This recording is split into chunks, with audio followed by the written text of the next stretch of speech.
Hey, women of welcome. How are you? Bree Stensrud here. And there's a lot of headlines going around, aren't there? And so we are going to talk about what's going on in the headlines nationally. And there's a lot of headlines going on in Texas. So I'm going to connect with our founding and supporting partner, World Relief, and we're going to talk with Matthew Soerens, who is a favorite, obviously, of all of ours, who can help us kind of weave through all of the legality of some of the narratives that are going on, some things that are proposed out of Texas. So since Matt is legally trained to talk about these things, let's jump in and ask him some things. So I'm going to wait for him to pop on. But those are the two things we're going to be talking about. We're going to be talking about national headlines, and we're going to Texas. All right, here's Matt. He's coming on, I believe. I just let him in. We'll give him a second just to kind of, there we go. Hey, Matt. Hey, Bree, how are you? I'm, I'm fine. How are you? I'm doing okay. I feel like every time we do these, it's always like magic if we actually got it to work, you know? I think I'm even on the right account if I figured it out right. Yeah, there you go. Yeah, good. Okay, so Matt and I usually like to be super thorough, and so it doesn't tend to be super quick, but we're going to try and keep it quick because there's a lot to get through, and it's a really important update, and there's a lot of you already signing on already, so this is great. So talking about two things, national headlines that are going on, specifically about Title 42 being lifted soon. We'll remind you what that is and what that means with Remain in Mexico policies still happening, and then with Ukrainians at the border and the different treatment and resourcing and visas and allowances they're getting. And then also we've just had a lot of headlines. I've been getting a lot of personal messages, and I know Women of Welcome has as well, about what's going on with Governor Abbott in Texas and kind of the state funding and allocations he's making, some of the big, what he would call undertakings and projects, and just talking about the legality of some of those things. Are those things actually really possible? What does that mean? So I think first and foremost, what I've probably been getting most headlines about is what's going on in Texas with Governor Abbott. So let's just start there and we'll just kind of go from there. So if you didn't see it, I mean, it's kind of been all over the news, but Texas Governor Abbott has been really displeased, would probably be the easiest way to say it, about the federal government handling the mass influx of asylum seekers coming to the southern border. And he's made a couple of allegations, and he's kind of been in the news for a couple of things, and that is that he's concerned about and tired of immigrants illegally here being dropped off in small towns of Texas, that Texas is having an undue burden of having to take care of all of these asylum seekers, and that there is a mass amount of illegal crossings happening. And so Texas is really shouldering the burden for the nation when it comes to stemming this illegal activity that's happening and whatnot. And we've talked about this, Matt, and I feel like there's definitely a lot of things to weed out of there. But it does make us wonder why he then starts to allocate state funding to aid federal agencies. So the two of the things that he came out with that I've been getting the most messages about were the fact that he was going to increase screenings at ports of entry, what we would think is probably a really good thing to do. We've kind of always said we need to increase screenings at ports of entry. But then the next thing that he said that kind of alarmed everyone was that he was going to be busing migrants and asylum seekers, or those who are here crossing illegally, to DC, put them on buses and take them to DC so they wouldn't be dropped off in small Texas towns. So a lot to digest there. Where do you want to start? Yeah, I mean, I guess I'd start with the reality. I mean, whenever we have individual states trying to set U.S. immigration policies, you get into a bit of a mess because we have 50 states. And of course, Texas is a little bit unique. It has, the longest border with Mexico. And a lot of people are coming through Texas, although also through Arizona and California and New Mexico. But we're not going to have different immigration policies for 50 states unless we're going to start doing checkpoints between each state. And so it's not particularly practical to try to have states running immigration policy. What I do think is, it's in some ways it's a little bit interesting to me, because what Governor Abbott said yesterday was the state of Texas is going to basically use state resources to bus people up to DC. I mean, obviously, that he chose DC speaks to this as a little bit of a political stunt. I don't know how practical this plan is. But the irony to me is a lot of I mean, DC and the metro area around DC happens to be one of the largest Central American communities in the United States. And I think actually some of them, presuming this is indeed the voluntary process that he said, might be grateful for the free ride up to where their family members are in perhaps Northern Virginia or Maryland, where they can pursue their asylum claim. And that's what I want us to take a step back from. I mean, we've heard a lot about asylum, and I know the Women of Welcome community and the World Relief community are familiar with these terms, but a lot of Americans get them conflated. Right. People who seek asylum are people who have said that they have a credible fear of persecution in their country of origin. Some of them have very strong cases for that. Some of them probably don't understand the specific rules and maybe don't in every case. But what U.S. law says is they have the right to seek asylum. It doesn't say everyone gets it. It says that you have the right to due process. And what's been happening for a couple of years now is basically the U.S. government under different presidential administrations has used a public health crisis, I would argue, and there's a lot of good evidence for this, and particularly at this point, as a pretext for not following our laws. So, and we'll get to Title 42 in a minute for how that works, but essentially a lot of people have been being turned away without being able to request asylum. If that Title 42 goes away, which is what the Biden administration has now announced, though hasn't gone away yet for most categories of people, but will be in the coming weeks, that doesn't mean we have open borders. It doesn't mean that anyone who wants to come to the United States is allowed to stay here forever. What it means is we go back to following our immigration laws as opposed to our public health emergency special powers that the Trump administration and then the Biden administration have used.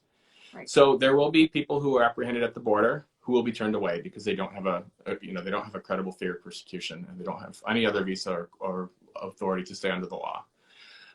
There also will be people who have a good chance at winning an asylum claim. Some of them who will come from places like Ukraine or Syria or the Democratic Republic of Congo, but the majority of whom at the US-Mexico border, for obvious geographic reasons, will be from the Western Hemisphere, particularly Central America, though also Mexicans and also people from the Caribbean, especially Cuba, some Haitians, and as far south as Venezuela, where a large number of people have been displaced in the last decade. They will get the chance to seek asylum. In some cases, they could face detention. That happens in our system sometime, which I think has been a concern for us at World Relief. But in many other cases, they'll be released to go basically live with a family member while they wait for their immigration hearing. And at that point, some of them will be allowed to stay because they'll have demonstrated they qualify under U.S. law. Others will be returned. What we've said at World Relief very consistently is we need to have due process. We can't ignore U.S. laws, the Refugee Act of 1980, as well as conventions that the U.S. has been a party to for decades, really responding to, laws that were international laws that were put together after World War II, when we felt bad that we turned Jewish people away, having been fleeing the persecution of the Nazis. Our country, in some cases, turned some of those people away. And we made this commitment that we're not going to do that. If people come, we're not saying everyone gets to stay, but we are saying if you can demonstrate a credible fear of persecution, you should be allowed to stay. Right. And the irony in all of that with what Governor Abbott's proposing is a whole lot of people in Washington, D.C. would be thrilled to have some additional people who would come and fill what is an incredible labor shortage in the D.C. area and frankly, almost everywhere in the country right now. Mm-hmm. It wouldn't just be a humanitarian thing to do to respect our asylum laws. It would also be in our own economic interest at a time that there are literally millions of more job openings in the United States at all levels of the economy than there are people seeking employment in this country. So, all great points, and it's good to just remind us of these things because we always have new people coming into the community, so it's good to know that. I guess one of the things that I, looking at both sides and whatnot, it's just sides if we have them, right, is, Governor Abbott is saying there is a lot of pressure, a lot of resources being allocated to take care of those who are here that don't have, valid asylum claims, or he's saying that they have crossed illegally and they're not seeking asylum, that they're trying to evade authorities, or if they are seeking asylum, they're being just led into small Texas towns, and there's just this influx. The state is trying to stem and plug holes where the federal government is not doing a good job along the Texas-Mexico border. Is there any validity to him saying those things? And is Texas really shouldering a really huge burden for the rest of the country? Because I think in some ways they are, and I think in other ways it's really inflammatory and actually inaccurate and part of a kind of a political narrative. So how do we, what's really true and what's not? Yeah, And because some of those statements that he's making about what Texas is really shouldering when it comes to the immigration conversation. sure. I mean, Governor Abbott is right that Texas has a very large border with Mexico. And he's also right that we've had a dramatic increase in the United States of people being apprehended trying to cross between ports of entry. Um, that is, in my mind, actually significantly related to this Title 42 policy, which is this public health special powers that the government has to basically ignore other laws in a public health emergency. The reality is a lot of asylum seekers, their first preference would be to walk up to the port of entry. So they never interact with the Border Patrol agent. They interact with an officer of the Customs and Border Protection. If they don't have a visa, they explain, well, I'm here because I'd like to request asylum because this is what was done to me in Venezuela or in Cuba or in Honduras or wherever. And then there would be an orderly process, and this used to be how things worked. And just for people who don't know, you have Customs and Border agents at ports of entry, and then you have Border Patrol that that is between ports of entry. So it's two different kind of sectors of enforcement that are happening. Right. Yes. And I mean, in some ways, by turning people away from the ports of entry, which actually, to be very fair, started on a small scale with Haitians in Tijuana under the Obama administration, was expanded under this large-scale metering policy under the Trump administration, and now is happening on under this Title 42 policy under the Biden administration as well. People who have a legal right to request asylum at the port of entry, they have basically learned, and sometimes because they're being told by a smuggler or that sort of thing, that something that is at least partially true, which is under U.S. law, you can request asylum whether you enter at a port of entry or not. Right. That's explicitly there in Section 208 of our Immigration Nationality Act.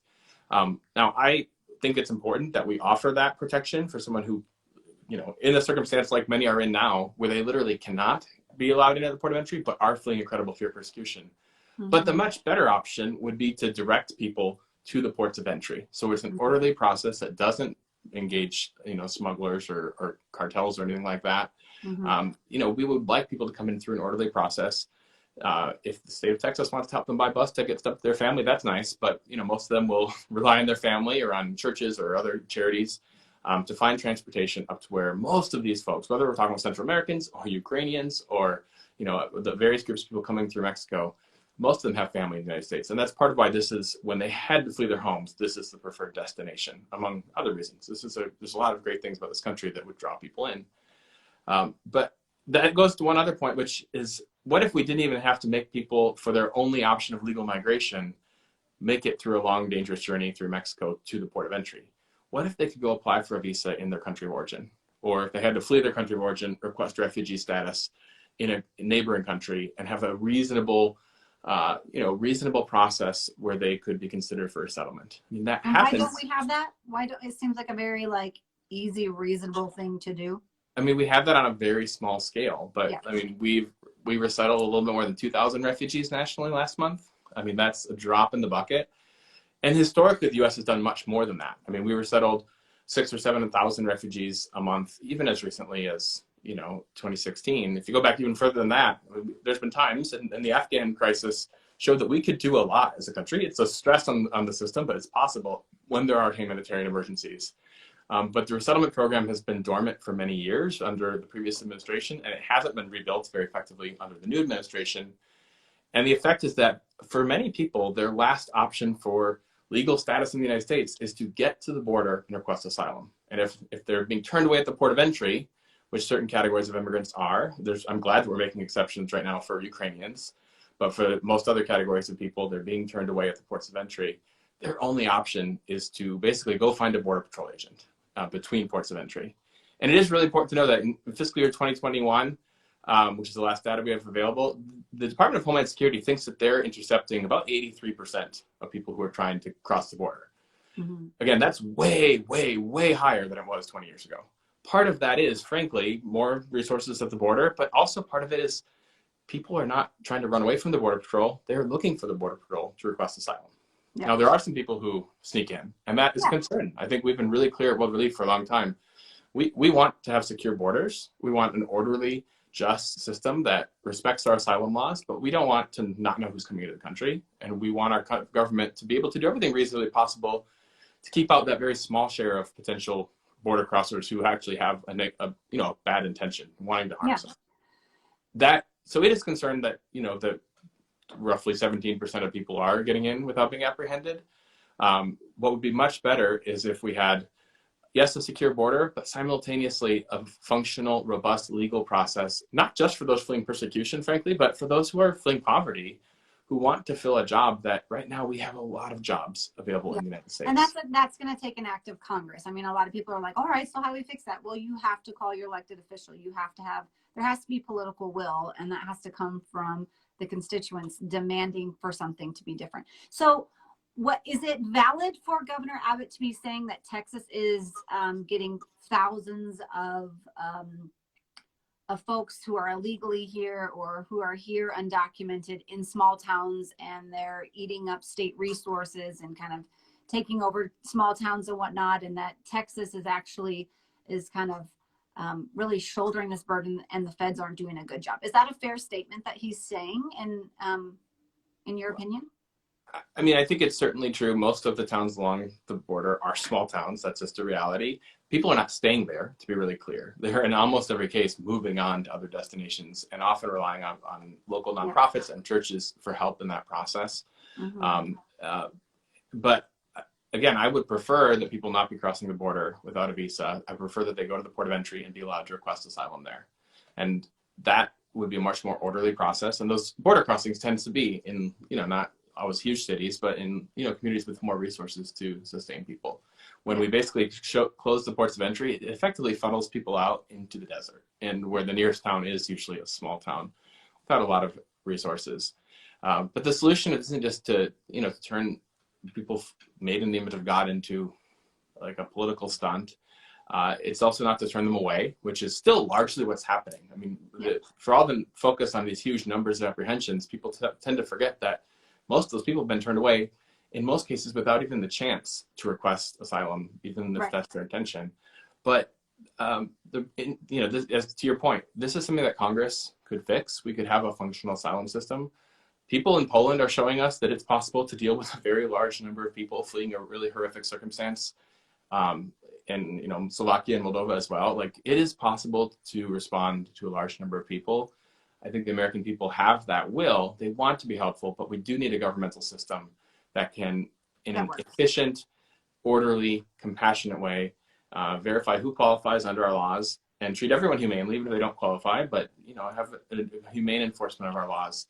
That's not been happening. We've basically been using public health under Title 42 to say we don't have to follow our own laws. And it's odd to me for people who have generally moved on from public health restrictions related to COVID-19 to then want to go back to that when it comes to immigration policy. Yeah. So I guess, you're saying that and we all know this is a broken system. It's a dysfunctional. It's not working as it should. So does Governor Abbott have a point? I feel like a lot of people are kind of latching on saying, yeah, it's so broken that he's trying to fill the void and fill the gap. And we can't fault him for that. Is it really true? We hear all the time that immigration is a federal issue, right? And so there's obviously state implications because if your state borders with Mexico, but is it true that he's having to really utilize a lot of state funding, do you think, to really kind of engage with this issue, or is that kind of a false narrative because really it's the federal government who's really footing the major bill for all of this kind of back and forth and law enforcement and all the things? And honestly, it's also a lot of nonprofits who are caring for people and providing a lot of services, and churches. So you would say that's not a real true narrative, is what you're saying. A lot of the narrative that's coming out is tied to things that are clearly, you've heard things about drug smuggling, for example. Drugs are a big problem, and we've all seen the negative impacts of drugs, some of which do come from Mexico or through Mexico. But what I think often gets skipped when we can make this association, or the governor does, between asylum seekers or others who are looking for border patrol agents between ports of entry and drugs, is hard drugs are not in general crossing between ports of entry. Right. But 90% of fentanyl or methamphetamines or cocaine, those are coming through the ports of entry, very often with U.S. citizens who have less to lose if they would get caught. They're coming in vehicles, and frankly, it's an incredibly challenging dynamic because fentanyl is a very small drug, like a very small amount of it. It'd be hard to detect. But that's where we've said we do want to have secure borders. And you brought this up earlier. One of the things the federal government could do that would help Governor Abbott and others in Texas, as well as other border states, would be really to invest in infrastructure at ports of entry. We need to have, there's tons of commerce that crosses the border and tons of tourism, and you're not going to close those borders, but you do want to have systems in place to stop illegal substances, illegal weapons, that sort of thing from coming into the country. And that's where, this goes to the point of legislative change. If you pair some of those reforms to immigration to the border and that are smart, that would actually be effective, a functional asylum system and a lot more resources for ports of entry, you pair that with some of the other needs in our immigration system, like a solution for dreamers and a solution for our agricultural sector of our economy that would provide a legal, adequate workforce for agriculture. That's supported by 4 in 5 Americans. Like almost nothing right now is supported by 4 in 5 Americans, including, by the way, 82% of evangelical Christians. Like this is something Christians can definitely get behind. And that's what we would love to see, not the attention focused on Republicans and Democrats blaming people across the aisle, but what if Republicans and Democrats could work together to actually pass legislation that would address some of the real challenges at the border in ways that would still respect our asylum laws, while also, solving some other huge challenges for dreamers, for farm workers, many of whom are undocumented immigrants. Right. Yeah. So, I mean, in general, I think we would probably say is, not wow, but like, yes, Governor Abbott, of course, increased security screenings and whatnot at legal ports of entry. Like, great. Like the federal government should have, we've been asking the federal government to do that for a while, right? Just because we know what comes through. Except there's the question of if the state of Texas actually has it's not just amount of, do you have personnel, it's do you have actual the legal authority involved there? Yeah, legal authority and oversight, some of those issues are really, so one, it's like in general, that idea is really great, whether or not they have the actual authority to do those things at legal points of entry. Okay. And then this idea of busing, I mean, he's saying, that would obviously have to be a voluntary thing. You can't just like round up people. He's saying it would be voluntary. And again, if it's genuinely voluntary, I know there's a lot of people who'd like to go to the DC area.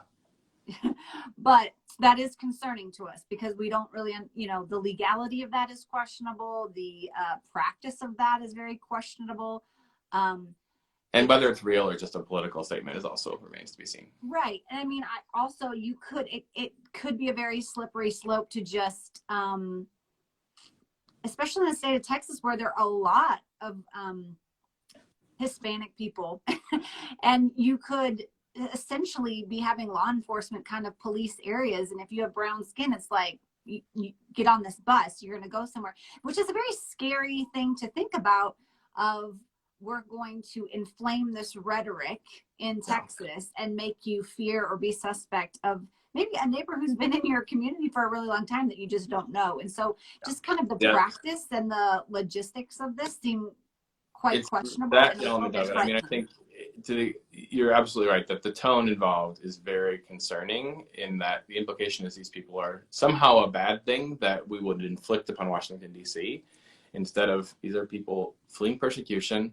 A lot of them fled persecution a long time ago and have finally made it to the border. Some of them have, fled situations in Venezuela or Cuba of political repression. Some have fled gang violence. Some have fled domestic violence. Some have fled extreme poverty. I mean, the sort of poverty that you can't feed your family. And they're stories that are not that different than most Americans can trace somewhere in our history. To the extent that they're being framed as some sort of a threat or a problem. Again, I always want to go back to the Bible. There are borders in the Old Testament. We read that. Yeah. But the people of Israel, the borders were designed to keep out those seeking to do harm. But the people of Israel were commanded to care for those fleeing to them seeking assistance. And that, I think, I'm not saying the Old Testament law gets translated into U.S. policy necessarily word for word. But there's some principles there for a country that has the resources to be able to say, we are going to value human life so much that we're going to err on the side of caution and not sending someone back where they might possibly be sent back to danger. Whether they're from Ukraine or from Guatemala or from Syria or wherever they're from, we believe this is a person made in God's image whose life has value, and we want to affirm that and make sure that we are protecting those who are vulnerable. And we'll get to kind of just the disparities and the discrepancies and who's kind of being allowed in right now and who's not. But I do think it's always really important to say, folks are very much like, well, everyone's claiming asylum. Everyone's just doing that to get into the country. What I want to just remind people is that when people are approaching Border Patrol agents, you know, when we hear apprehension numbers, so if you're watching the news or if you're reading a press statement or whatnot, and they're talking about apprehensions doesn't necessarily mean an apprehension of someone doing something wrong. It's literally, it's a number intake. And so we kind of assume, you know, when we hear on the news, like, oh, that, you know, that suspect was apprehended by the, you know, by law enforcement today or something like that. So sometimes you think the word apprehension means that all those numbers equate to someone not doing something that they should be doing. But again, our law said that you approach or you step onto U.S. soil to actually start that legal process. So yeah. And I think it's also worth, just in terms of another misconception, there's this idea of apprehensions equals the number of people. And even that's wrong, because with Title 42, people being sent away without processing, and they're often turned away. And because it's a very quick process, theoretically, to protect public health, they just come back again the next day. I mean, there's people who were turned over multiple times. Because the policy is always changing, right? So you don't know. And then you're also on the phone with your sister who might be, you know, 100 miles down the border, and they let someone down in there. And so it's not, even the policies right now, and those are who are being let in and who are not, is not being applied consistently across all of the borderlands. And so you hear, so people are like, it's kind of like a lottery. You just kind of like keep trying, right? So the recidivism rate is really, really high. I think it's like 32% of that number is a recidivism number. And so you have to keep that in mind too. And that is a function of Title 42. That was not the case before 2 years ago. Right. And I think the other thing that I like to remind people is that when you are seeking asylum, you might have a false claim. But guess what you're doing? When you approach a border agent and you go to a legal port of entry and you go to customs enforcement, you are saying, vet my story. Hey, I'm going to, and you are going to be vetted by about 5 different departments of the government, anywhere from the CIA to the FBI to the Department of Homeland Security. You're going to have biometrics taken. You're going to have geographical interviews, and you're going to be, you know, scrutinized at the highest levels of our government. So to say that kind of a vulnerable, poor, or someone who's fled those things that comes to our country with very little means and fled maybe with the clothes on their back and the money that they had in their pocket is going to evade 5 different departments of the U.S. government seems like that's so much more far of a stretch to me than that all of these stories are just false and they're going to be let in and they're going to evade our government in some way. So to me, I just want to remind folks, we do have a very thorough vetting process, and these folks are subjugating themselves to that. They are saying, vet my story. I don't want to live in the shadows in America. I don't want to be undocumented. I want to be able to work. I want to be able to flourish and get my kids plugged into a community. So it's just something to think about when you start to hear some of those, you know, fearful narratives and the rhetoric. That's hard. Yeah.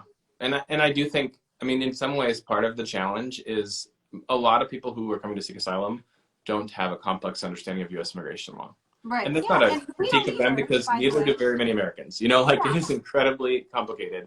What a lot of people around the world and in the United States are aware of is this beautiful poem at this base of the Statue of Liberty. Give me, you're tired, you're poor, you're teeming masses, yearning to breathe free. And people all around the world say, oh, that's me. And I mean, we could debate whether it should be the case, but that was closer to the law back in 1882 when that was written. 1881, maybe around that area, by Emma Lazarus.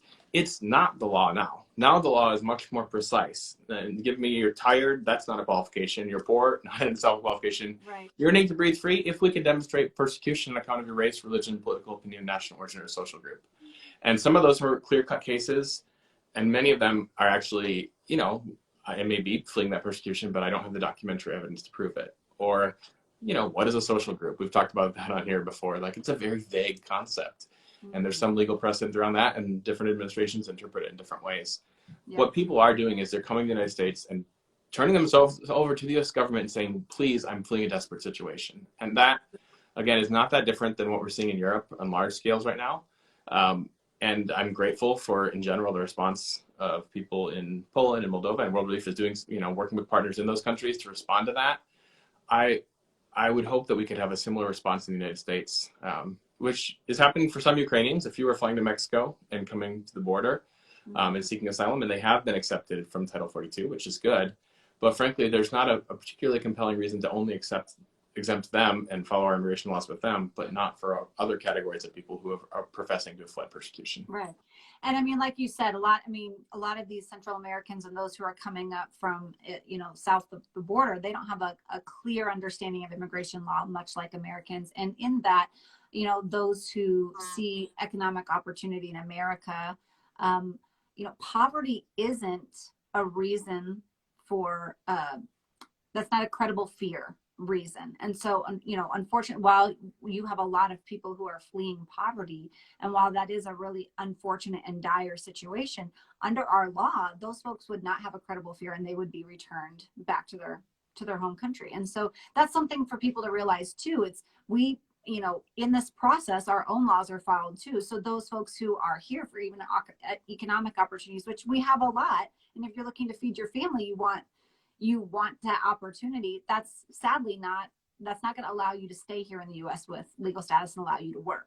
And that's, I said this earlier, but that's one reason it's so vital that we address our legal immigration options. Yes, for those fleeing persecution, but we clearly could benefit from a lot more employer-sponsored visas right now, whether those are short-term visas for those who want to just come for a season or who want to come as immigrants and live in the United States. That would be a huge blessing to the United States just on a self-interested economic level. And there are also, of course, humanitarian and biblical reasons to expand that. Some of that the Biden administration could do more of, at least in terms of temporary visas, but most of that, really adjusting a messed up system, a system with visa quotas that were mostly last updated back in 1990, when you and I were probably both small kids. We could address that system and have a functional legal process for people who are coming to fill an economic need.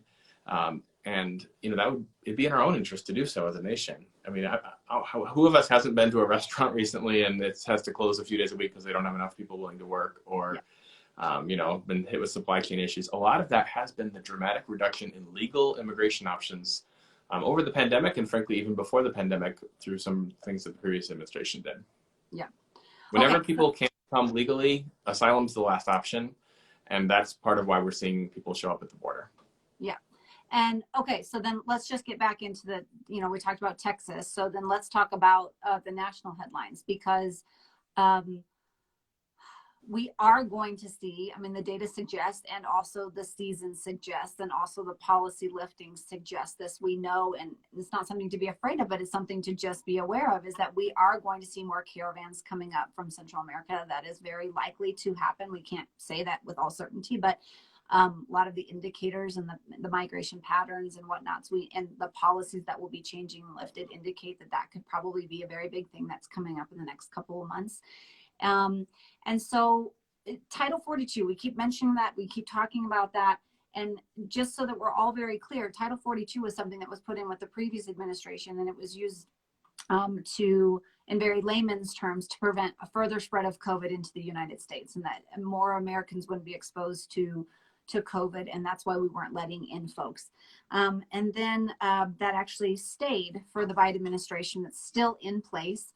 Another thing that is still in place from the previous administration is the Remain in Mexico policy, also known as MPP. And what that means is, instead of having due process for your asylum case that you're hoping to be heard, instead of having that being processed and you staying in the safety of the U.S. while that's being processed, you're going to have to await that proceeding in Mexico. So you're probably not from Mexico. We don't see a ton of Mexican asylum seekers right now. We have mostly, like Matt said, you kind of labeled all of the other kind of peoples that are coming to the border. You're not from Mexico. The borderland areas along Mexico are very dangerous places to stay if you are in vulnerable situations. You and I have both visited migrant camps down there. It's very dire conditions. It's not like we have refugee camps that are set up like over in the Middle East or other areas of the world. It's like makeshift tent camps and rotating from shelter to shelter. It's a very unstable situation over in Mexico. And so we see that Title 42 will be lifted here in several weeks, which is a little like, we're happy, and then we're also like, wow, this is going to cause like a lot a huge bulge again on the Mexican side of the border. And then you mix in that who is being processed at the border. And, you know, during the Biden administration, well, during the previous administration, no one was being processed. And then we realized, okay, there are lots of kids showing up at the border. And what's happening is when we're turning them away, it's creating this huge vacuum for the cartel on the southern side of the border. It was very, very concerning for all of us who care about human trafficking. And so then the Biden administration said, we're going to allow unaccompanied minors. And while that was great, it was kind of a new form of family separation, because if you're a parent showing up to the border and you know you can't go with your child because you're an adult, it's a perverse incentive for you to send your child right up to the border and say, all right, you go ahead. And so then you have this mass flux of unaccompanied children, because these parents don't want their kids, joining gangs. They want to be able to feed them. They want to connect them with their auntie, their uncle, who's in other parts of the U.S. We know statistically that the vast majority, like 80-90% of people who are showing up at the border have a family member in the U.S. And so it's just like folks who are fleeing Ukraine and going to different countries that are neighboring Ukraine and saying, I have an aunt, I have somebody to connect my child to.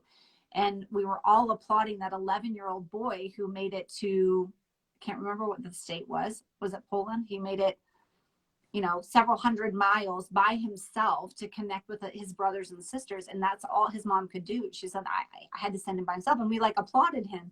And yet when we see unaccompanied minors approach our border, well, wait a second. We need to vet them. I don't want to take care of them.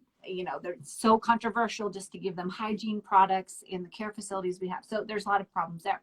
So that being said, you and I have both talked with partners and people on the border who are working the ground, where Ukrainians are showing up, where Haitians are showing up, where, Central Americans are showing up. And right now, Ukrainians, I just was talking with a friend from Global Immersion yesterday, and his partners in San Diego, Tijuana. There are shelters being erected, at least venues for Ukrainians that are showing up. And Ukrainians are showing up better off financially. And so they are kind of renting in gentrified locations in Tijuana, or they're staying at shelters of churches. There's a lot of U.S. aid from NGOs and really from the government going into some of those shelters. And they're being processed quite quickly because they have humanitarian visas. And yet they're being granted humanitarian parole at the border. So right. Basically the way we used to treat all asylum seekers, we're making an exception to Title 42 and treating Ukrainians, which is good. It's just we should be doing that for others as well. Yeah. So there's this discrepancy. So what I was hearing yesterday when I was talking with those folks is that you have, kind of these shelters that have, Central Americans have been staying in or rotating in for sometimes several years, a couple of years now. And then you have Ukrainians show up, and then there's all this attention for the Ukrainians, and then they're getting processed in 3 days, where people have been waiting sometimes 2 to 3 years. And what I would say is when I went to McAllen and Matamoros last year, it was the same thing. The Haitians showed up and they were getting some special treatment. Some Cubans were showing up and getting special treatment. And Central Americans were like, why are some of them getting processed and we're not? But it's just even more with Ukrainians. So explain that a little bit and the inconsistency there. Yeah, I mean, obviously everyone is just devastated by the images we're seeing out of Ukraine. And I am glad that the U.S., frankly, I'm disappointed that the U.S. hasn't figured out how to have a robust, timely resettlement process for people who fled Ukraine. And as a result, Ukrainians who can Mexico doesn't require a visa for Ukrainians to come visit. Right. So they're just flying into Tijuana, they're flying into these big cities, and then they're coming up to the port of entry because they know that's how you. Yeah. And frankly, initially they were being turned away under Title 42, just like others. And when that kind of became a news story and bad press for the U.S. government, they said, okay, we're going to make an exception to Title 42 for Ukrainians, but not for all these other categories. Now, in the last few days, we've also heard that Title 42 is going to be relaxed across the board by the end of May. And so still several weeks away. It's still in effect today, but it is going to be relaxed. And that is where these questions have come up of, will we see a large number of people coming to the U.S.-Mexico border? I don't know if we will or not, but it is reasonable to think we might, both because seasonally we tend to see more people come in the early summer, late spring, and because a lot of people who've been turned away, sometimes repeatedly, who wanted to request asylum will hear that now the U.S. is once again not open, like anyone can come, but open for asylum requests, which is, it's not taking away our immigration laws. It's just going back to the immigration laws and taking away a public health emergency sort of special powers, which the Biden administration and the Trump administration both use under Title 42. In terms of Ukrainians, I'm glad the U.S. government is quickly giving Ukrainians humanitarian parole. There's an amazing church in San Diego and some of World Release partners. We have partners both, we work with a church in Tijuana that has for years been caring for Central Americans and those from other countries who are sometimes there for a long time. We also have, I have a colleague in San Diego who's helping connect people to one of the churches that's leading the effort in San Diego to get people with humanitarian parole and then scattering to their family all over the United States. Sacramento, we have a large number of Ukrainians who World Relief has actually resettled through the resettlement process in the past, who are there being reunited to in terms of family reunification, or Seattle or Spokane or here in Chicago. We want to be able to serve those people as well as we can. We're glad they can get to family. And then they're going to need to seek asylum because what they're being given is not immigrant status to come to the United States. They're being paroled in so they can seek asylum. The challenge is that is actually the process that we ought to have for anyone. Now, we should have an efficient process. If you don't qualify under our laws, you shouldn't be in the United States for 4 years waiting to hear that, which is the average amount of time for the determination of an asylum case in front of immigration judges. And I want to say the Biden administration has proposed, I think there's some concern about what it looks like in practice, but they've proposed some ideas about how to re-implement a functional asylum system. One thing that I think is positive is using USCIS, which is the United States Citizenship and Immigration Services officers to adjudicate asylum cases at the border instead of just immigration judges. That could be a more efficient process with more trained personnel. We still want to make sure people have access, to due process and to access to counsel. Some of our legal services teams at World Relief will help, represent people applying for asylum. And you can't pull together an asylum claim in 24 hours. It's just not possible. It's a lot of documentary evidence. But we also don't think it should take 4 years or 2 years, or, it should be in a reasonable amount of time. Our view is, in most cases, if someone, there's no reason to think they're a threat to public safety, why not let them go stay with relatives in the U.S. while they work their way through that process, which shouldn't take so long. But that should be true for people regardless of their nationality, regardless of their country of origin, regardless of their religion or any other factor. It should be based on the evidence they have of the credibility of their fear of persecution. And at the same time, we should have better systems for people, like you said, who don't really fear persecution. They fear, or they're fleeing poverty. We should have systems, not without limit. We're not saying we should have an unlimited, number of visas, but at least a number of visas to maximize U.S. economic interests, which is well more of where that level is set right now. And then we could talk about going above that for humanitarian or foreign policy reasons. Yeah, and not everyone who wants to come and work in the U.S. needs to be a citizen or wants to be a citizen. They want to work. They want to provide for their families. And, I'm from the Midwest, and I've watched video after video and heard testimony after testimony of farmers who are begging for workers and that crops are dying and they have fields they can't harvest. And it's a real problem when you're trying to feed the nation as the Midwest does, and you don't have the workers you need to do that. I mean, one of the things that I continue to hear is that, well, the reason why Ukrainians are being treated different, the reason why people actually are caring about this and more heightened to this is because this isn't like civil violence or civil wars that are kind of happening that tend to kind of always happen. I mean, I'm saying this as it saddens me to kind of repeat this narrative, is that these are developing countries, and these are civil wars that kind of happen. It's civil violence versus an independent nation that was invaded and violence being brought into their country. And I think we could go back and forth about violence brought into a country from other countries that doesn't look like tanks and bombs, but looks like other things. But what would you say to someone who would say, yeah, we should care more about Ukrainians right now because this is a free country that was invaded by Russia, yet this is another country that just needs to kind of fix itself? I mean, I think as a Christian, we don't need to choose between these Right. categories. Our command to love our neighbor is not love your neighbor so long as they come from a country with a well-functioning democracy. Or love your neighbor as long as they look more or less like you, or love your neighbor as long as a high percentage of those people are fellow believers, which all happen to be true in Ukraine. But I mean, frankly, even the situation that people are fleeing, I mean, It's been on my mind a lot in the last 2 months as I've been devastated and, talking to colleagues who are themselves Ukrainian in origin, who are just absolutely devastated by the horrific evil things that Vladimir Putin is doing to Ukraine, to be mindful of the fact that Vladimir Putin's missiles also struck Aleppo and did very similar things to the people of Syria. And the response was not the same. There was some of the same response, some of the same welcome for sure. And we worked with amazing churches at World Relief to resettle a relatively small number of Syrians, but very quickly Syrian refugee resettlement came to an almost complete stop. I mean, it was literally in an executive order in 2017, shutting down all Syrian resettlement indefinitely. And that was, people fleeing the very same missiles and bombs and horrific violence, the same sort that we're seeing from Ukraine, in a different part of the world.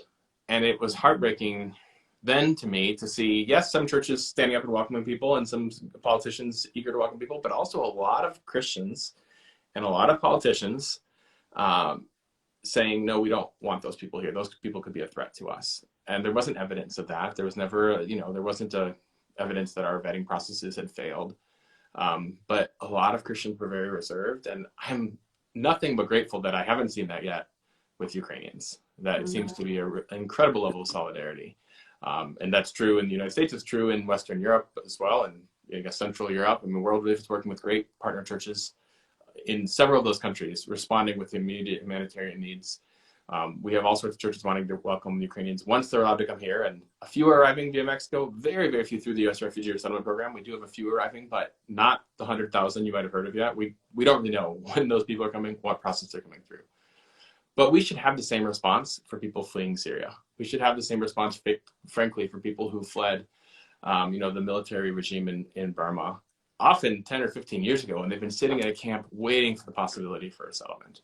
Right. People who have fled, from Afghanistan. We've so quickly moved on from Afghanistan, but there are still people in very vulnerable situations in Afghanistan, and people here in the United States who are just starting to get on their feet, and there's things left undone. The Congress hasn't figured out how to give them permanent legal status because they used some special programs to bring them in that were giving them this temporary humanitarian status, parole, but doesn't give them the right to apply for a green card 1 year after arrival, like we would do for those resettled as refugees. So I think we have this tendency as Americans, and maybe just as humans, to have this 10-minute attention span and be drawn to situations that we can identify with.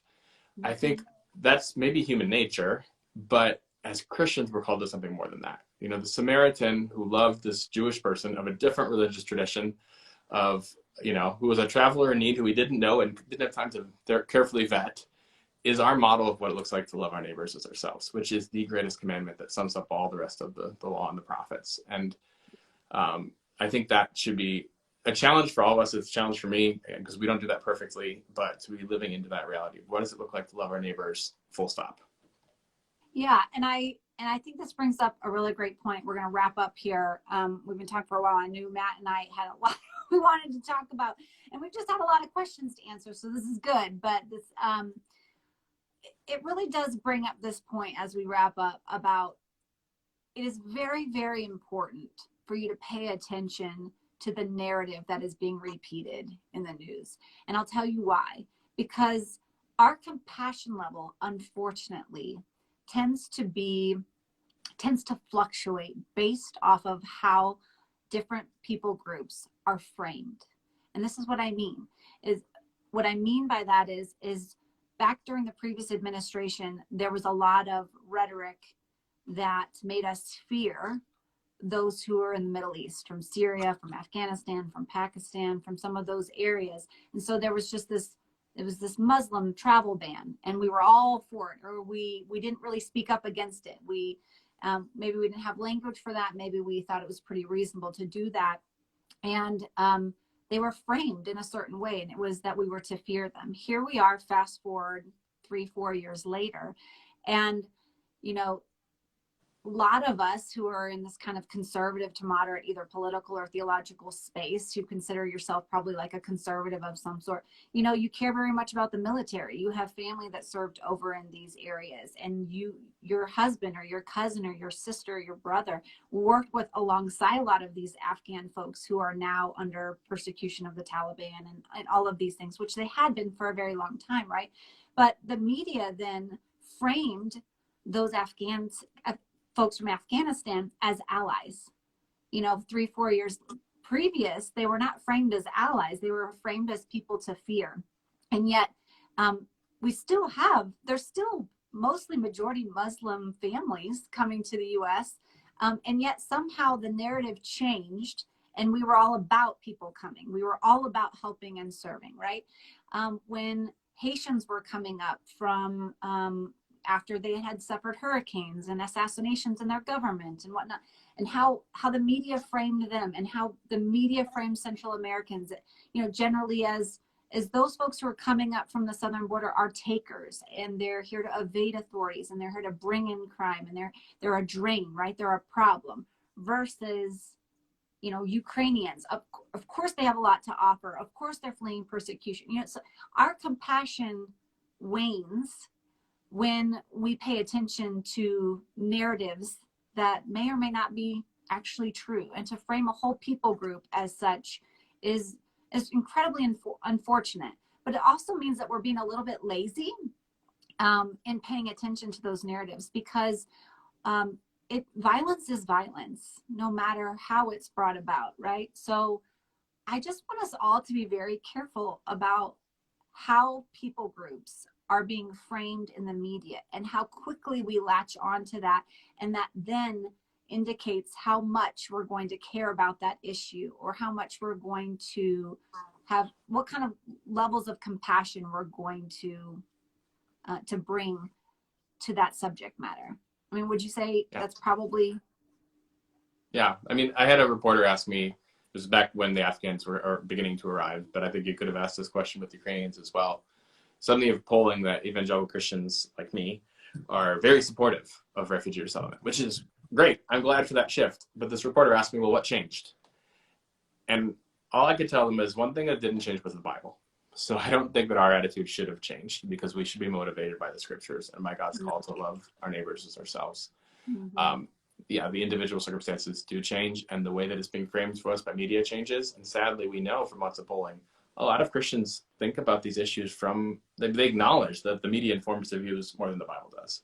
But that's something we're constantly going back to a world belief, is how do we ground our response in the scriptures? And when we do so, it wouldn't really matter what the country of origin was coming from. Our response would be to reflect the love of Jesus for vulnerable people, and to recognize the dignity that God has placed in each of those people, which is why, they're going to have some needs when they first arrive, but we also expect them and consistently find that they have a ton to contribute as well to this country, to the church in this country, to our local communities. And that's the message that I think we want to keep going back to, rooted in God's word. Right. Absolutely. Okay. Very last thing is that, sorry, I'm opening squeezies for a kid who's in the middle of waiting for mom to be done. Very last thing, you've got a book coming out, right? I do. Yeah. A couple friends of mine, Daniel Yang, who's here in Aurora, Illinois with me and works over the Wheaton College Billy Graham Center, and Eric Costanza, who's at a Southern Baptist church down in Tulsa. We have a book with University Press coming out next month. I noticed that yesterday and got really nervous. This is next month. It's called Inalienable: How Marginalized Kingdom Voices Can Help Save the American Church. And basically what we want to do with this book is, I think all of us are a little concerned with the state of the church in the United States. If you're not, maybe we're seeing some different things, but I think it's been a hard few years. And yet there's a lot of hope coming from the global church. There's a lot of church coming into the United States through migration, with sisters and brothers in Christ who are bringing some unique perspectives that we're really convinced, if we want to find our way out of this mess, we need to actually look to the global church for some leadership. So this is our way of lifting up some of those voices and challenging the U.S. church that we need to, get over the idea that we're the center of the world and look to where God is at work in other places. So people can find it in inalienableBook.net or on my own Instagram. I'm on the World Relief account right now, but you click over, you can find a link to it there as well. We'd love people to, think about pre-ordering it or buying it once it's out. It'll be out May 31st. Awesome. Inalienable with Matthew Soerens and a couple of other authors, apparently. So, guys, I know this has been long, but if you're going to forward it to someone or go back and listen, just sit down with your earbuds, take a walk around the block, pull up with some coffee or something like that. It's really, really good stuff. I know that these are hard conversations to engage in. I know we're all seeing the headlines going by and trying to figure out what is right, what is wrong, what is fair, what is legal, what is not. And so I think, Women of Welcome and World Relief would obviously say, that the headlines can dominate our thinking, and they have proven to really dominate the actions that we take. They inform, and they sometimes cripple us to take action. But as Christians, sometimes we really need to, we have to, this is who we say that we are. We have to push narratives aside and think of people as image bearers. Think of people as God would think, see people as they would. So to kind of dig into the headline and say, what is actually really going on here? Who is suffering at this moment and due to this situation? And is how we're responding, is your heart responding in a way that is dignifying and humane? Or is there something else going on there that maybe you need to talk with the Lord about? So, as always, Matt, thank you so much for joining us and helping us, weed through all of the things. So, all right, everyone, thank you so much. Thank you, Matt. All right, thanks a lot, Bree.